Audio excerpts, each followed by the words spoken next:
Prepare yourself for invasion. This is Indie Invasion.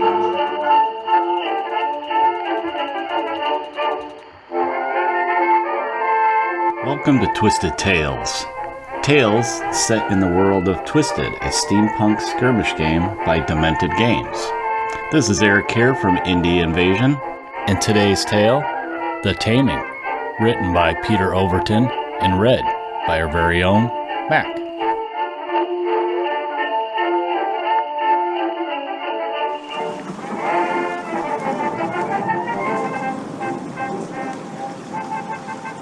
The Taming. The heavy chain pulled taut as the stonework groaned and cracked, splinters of rock falling from the ceiling of the dank chamber. Oliver was stirring.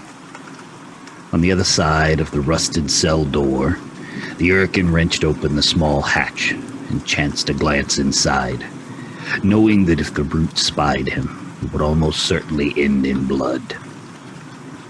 Reassured that Oliver was still shackled within his cell, the Urkin scuttled away to fetch Fagin. Within a minute, so far as time can be measured near a node of the engine, the ragged form of the Urkin returned, trailed by the rat-faced old pickpocket, and the disturbingly sensual metallic slither that heralded the approach of the alchemancer, Nancy. "Have you had any luck controlling young Oliver?" Fagin asked. "Not as yet, Fagin. I've tried a number of formulations, and nothing has had a marked effect," replied the witch in her strange, disembodied voice. Since the incident at the node, Nancy had changed, perhaps more than anyone else. Her gentle, caring nature had been replaced by something ice-sharp and frigid. Her desire to help Fagin's boys had vanished, replaced by a penchant for the mysteries of alchemancy and the seeking of dark things best left undiscovered. Fagin opened the hatch in the cell door and peered into the gloom. At the slight creak of the hinges, there was a great sound. What should have been a human cry was instead a bestial howl, coming from a throat far too young to emit such noises. The old rogue took an involuntary step back as the great iron fetters holding Oliver strained and creaked. Corded shoulder muscles heaved against the relentless metal. Incredibly, the links held, and after a short while, Oliver settled back, scowling at the faces intruding on his insanity. "Hello there, Ollie," Fagin cooed soothingly. "Old Fagin is a-comin' in to have a squiz at you. Be a good lad and all." With that, he carefully slid back the bolts and entered the room. At the doorway, a group of Urkin gathered, one or two carrying pots of steaming gruel earmarked for their evening repast.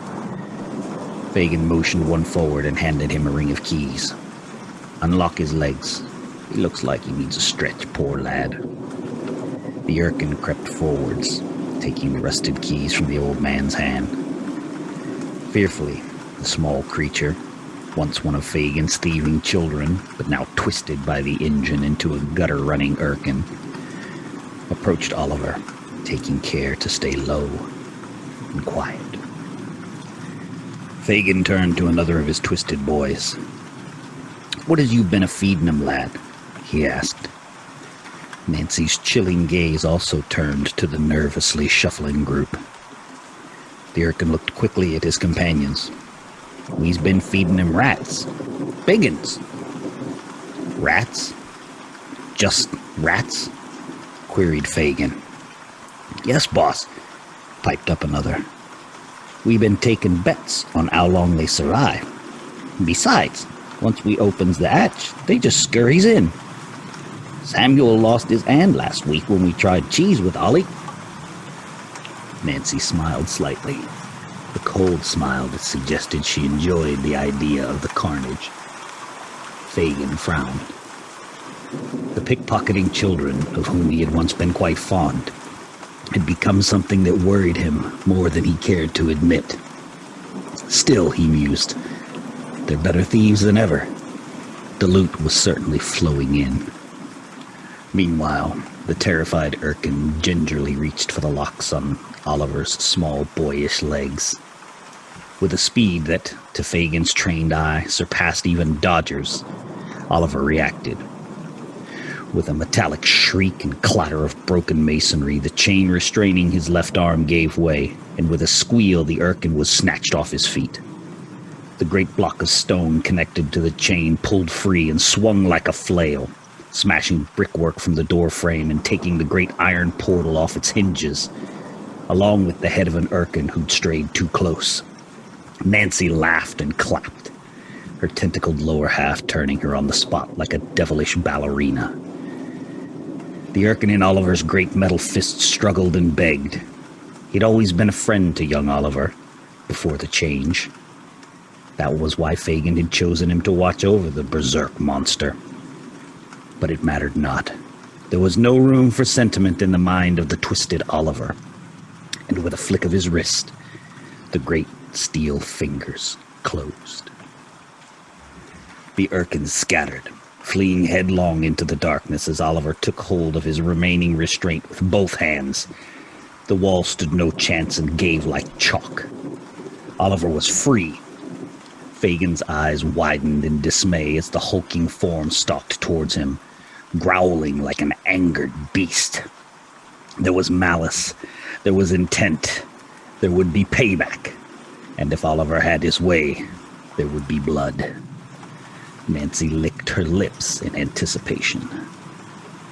As he stepped backward despairingly, Fagin's foot ran into something warm and hard. Glancing down, he saw a fallen pot of gruel at his feet. Before he even had time to think, one of his mechanical arms scooped up the bowl of gray, lumpy broth and deftly spun it across the floor where it twirled to a halt at Oliver's feet. As suddenly as he had sprung to life, the monstrous figure stopped dead, staring at the steaming bowl. With a grunt he sat, lifted the bowl, and began to slurp noisily at the gruel. Panting with relief, Fagin leant on the door, keeping a wary eye on Oliver, who was now emitting a strange, guttural purr. "Well, Nance," he offered breathlessly, "that seems to have done the trick."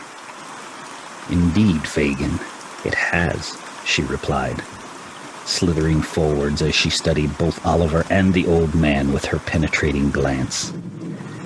"It seems you are something of an alchemaster yourself."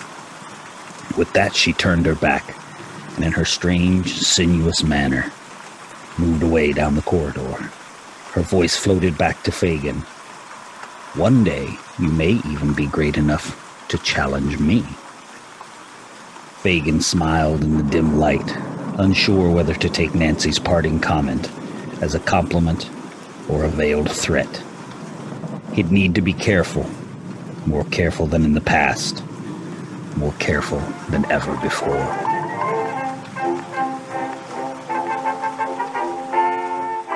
Thanks, guys, for listening to today's tales.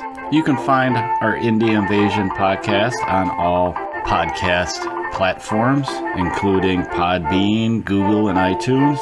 And please visit us on Facebook, YouTube, Instagram, Twitter, and if you can, support us on Patreon/Indie Invasion.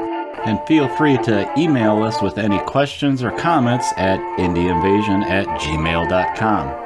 And remember, guys, don't forget to prepare yourself for the invasion.